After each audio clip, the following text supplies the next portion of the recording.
கூட்டரிக்கிற காசை களவு எடுத்து காலையில் என்ன கொடுக்குறேன். வீட்டுல நிறைய களவு போகுது, நகை காணாத்து போச்சு.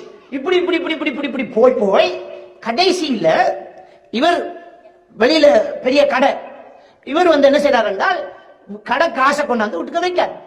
ஏற்கனவே நிறைய களவு, அட்டியிலிருந்து 5000 ரூபாய் குறையுது, 20000 ரூபாய் குறையுது, 30000 ரூபாய் குறையுது, நகையை காணல. ஒரே இந்த பிள்ளைய மட்டும் நினைக்கல. அந்த மனுஷன் சொல்றான், இந்த பொண்டாட்டியில தான் நான் சந்தேகப்பட்டேன் சார். வெட்டாளர் 10ஆம் ஆண்டு படிக்கிற பிள்ளைதான். கடைசியில இவர் கொண்டு வந்த காசு இல்ல, ரொக்கமா 1.5 லட்சம் ரூபாய் காசு இல்ல. இப்பதான் இவர் பயந்தார், இவ்வளவு காசு இல்ல அப்படின்னு. அப்ப என்ன செய்யறாருன்னு சொன்னா அழுவுற, காசு 1.5 லட்சம் ரூபாய் காணல. இவர் அழுவுற.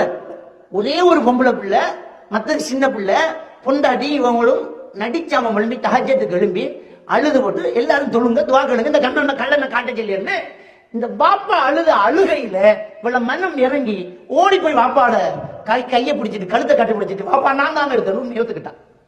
ஒத்துக்கிட்டா ஏன் எடுத்த, எதுக்கு எடுத்த, என்ன நடந்த மகள் என்று கேட்டா புள்ள வாயை துறக்குது இல்லை. அதுக்கப்புறம் பிள்ளைய கூட்டிட்டு வராங்க. கேட்டா லவ் அவன் கேட்க கேட்க கொடுத்துருக்கான்.